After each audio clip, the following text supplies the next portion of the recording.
Lord of the Mysteries. Chapter 366. The Hangman's Ambition. After a thorough inspection, Klein confirmed that there was nothing odd about the White family and that the couple didn't even leave a single strand of hair behind, apparently to prevent anyone from tracking them down using divination.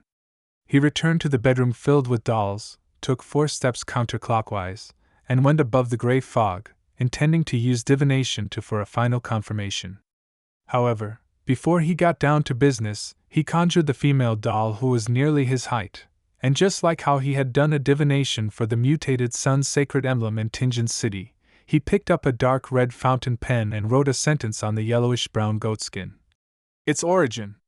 Putting down the pen and holding onto the piece of paper, Klein leaned back in his chair and began to mumble as he slowly adjusted his mental state into a cogitation state. After repeating this 7 times, his eyes turned dark, and his eyelids drooped as he entered a deep slumber. In the gray space, he saw the puppet craftsman working with extraordinary concentration. He saw the red-eyed girl being placed in the room of dolls and Emlyn White fishing out his wallet with his eyes fixed on her. Finally, the scene stopped inside the bedroom where Klein was presently located. The proud vampire, Emlyn White, with his hair combed back diagonally, looked handsome but slightly delicate. He sat on the edge of the bed and looked at the doll affectionately, along with all the other dolls of different sizes.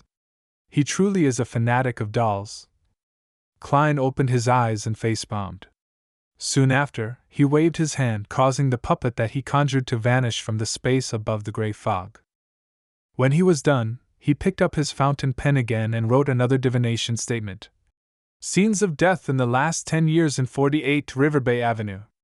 According to the statements from the residents, the White family had been there for no more than 10 years, so Klein was able to lock onto a specific area, and he believed that if the White family were just superficially good monsters who were actually making disappearance cases all the time in order to suck warm, delicious blood, then it was impossible to not have any happen at home.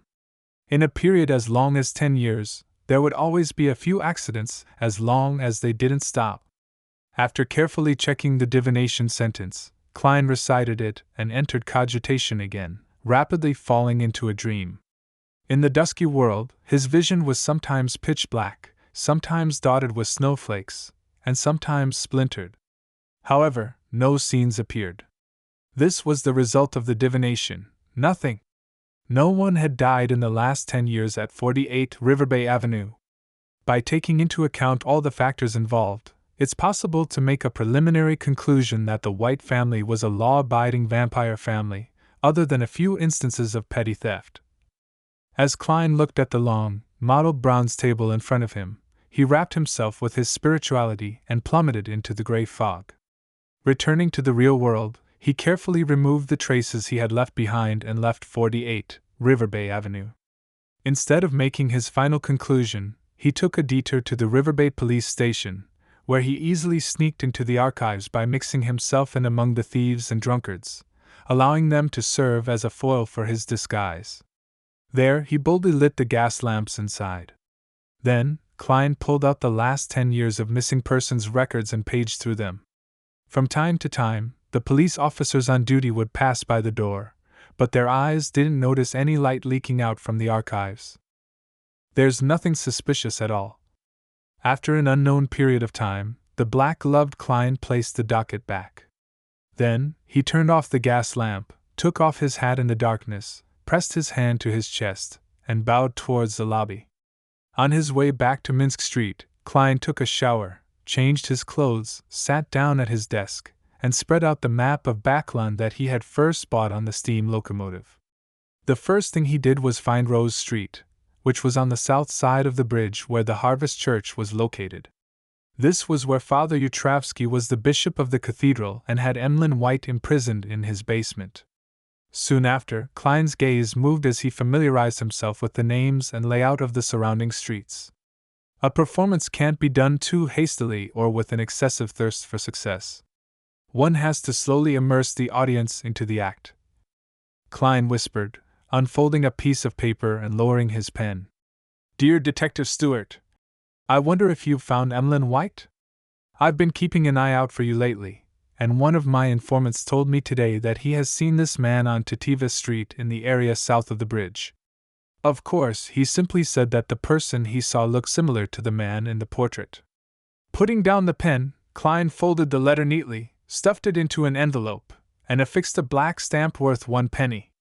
Above the vast, boundless Sonia sea with undulating waves churning beneath it, the Blue Avenger advanced forward steadily without any signs of shaking. Alger Wilson sat in the captain's cabin with a brass sextant in his hand, but his eyes were closed. Without a sound, a smile suddenly appeared on his face. "I've finally digested it." Alger opened his eyes and raised his hands, causing the surroundings to glow with an azure light. The azure lights intersected and turned into a huge wave that swept forward. Alger pressed his hands together, and the wave disintegrated, turning into countless raindrops that fell onto the deck. After nearly 4 months, his seafarer potion had finally been digested. During this period of time, not only had he spent a long time wandering the seas, completing all the missions assigned to him by the Church, but he had also deliberately sought out new sea routes and sought out undiscovered islands. After a few setbacks, he was finally met with success. This, in turn, led to the digestion of the potion, allowing him to figure out his principles as a seafarer. The core principle involved being intimate with the sea, to masterfully grasp information regarding sea routes and the weather, as well as exploration and discovery. The always heavy Alger couldn't help getting out of his seat. He paced back and forth in the captain's cabin, thinking of the future he longed for. After obtaining the potion formula for the Wind-Blessed and finding the corresponding Beyonder ingredients, he would hide his advancement to Sequence 6 from the Church. Then, he would repeat the same process again, striving to become a Sequence 5 ocean songster within 3 years. During this process, he had to serve as the captain of the Blue Avenger and avoid entering the mandated Punishers with its complicated social relationships so as to prevent his secret from being exposed. "Once I'm promoted to Sequence 5 and gain sufficient strength, I'll be able to secretly return to that place." Alger subconsciously looked to his right. His gaze seemed to pierce through the planks of the ship and the vast sea, and onto an ancient and hidden island. Alger wasn't worried about his future advancement within the Church. Once he fulfilled his wishes, he would be able to fully focus on seeking a higher position in the Church. At that time, he would continue to disguise himself as a Sequence 7 despite being a Sequence 5 and drink another Wind-Blessed potion. This would increase his Beyonder characteristics, strengthen him, and slow his digestion, but it wouldn't endanger his own safety. For the same reason, after Sequence 5 was completely digested, he could imbibe another ocean songster and repeat the normal process. This would only push him closer to losing control, but he also had solutions to that. It was to find a woman to marry and transfer the extra Beyonder characteristics to his children. After doing this, I'll be able to move closer to the level of a cardinal and approach the level of a high sequence Beyonder. This is my chance in such an era. In his mind, Alger had already sketched out the image of himself wearing the robe of a cardinal as he occupied a high position in the Church and had many mandated Punishers under his control. After being intoxicated for a moment, he withdrew his gaze and regained his senses. What follows will increase in difficulty with each step. Fortunately, I have the tarot gathering and Mr. Fool. Although there are dangers underlying it as well, any path to improving myself will involve risk. I have to try to gather those Roselle diary pages as quickly as possible. I should grab the chance to raise a question and understand what that card beside Mr. Fool's hand is, the one which only shows its back. It wasn't there previously. Card. Roselle's diary. Could it be the item I'm thinking of? Alger's eyes narrowed as his pupils constricted. 15 Minsk Street. Klein yawned, switched off the gas lamp, and slipped into bed. He originally had another plan. He had wanted to use divination to grasp the origin of the biological poison bottle and obtain the first 3 potion formulas for the sequence from the werewolf Beyonder characteristic. But after a busy night dealing with the matter regarding Emlyn White, he felt a little tired and decided to try again the next day above the gray fog. Just as he lay down and closed his eyes, Klein suddenly felt that something was wrong. This was the spiritual intuition of a seer. It has already been several days since I obtained the werewolf beyonder characteristics and the biological poison bottle. It's not like I haven't been in a good mental state during this period of time, yet I have been repeatedly delaying the divination. This is very abnormal. Klein sat up, carefully thought about it, and recalled a similar incident. The first time he met Megos, he had wanted to directly use his spirit vision to observe her mental state, but he naturally ended up missing the opportunity due to momentarily being taken aback. It was only at the end that he found out that it was because Megos had an evil god spawn in her stomach. His spiritual intuition as a seer had stopped him without leaving a mark, preventing him from losing control and collapsing right on the spot. It's very similar, and this time, it's even more obvious. I remember that Miss Sharon mentioned that the Rose School of Thought's control over their members far exceeds my imagination.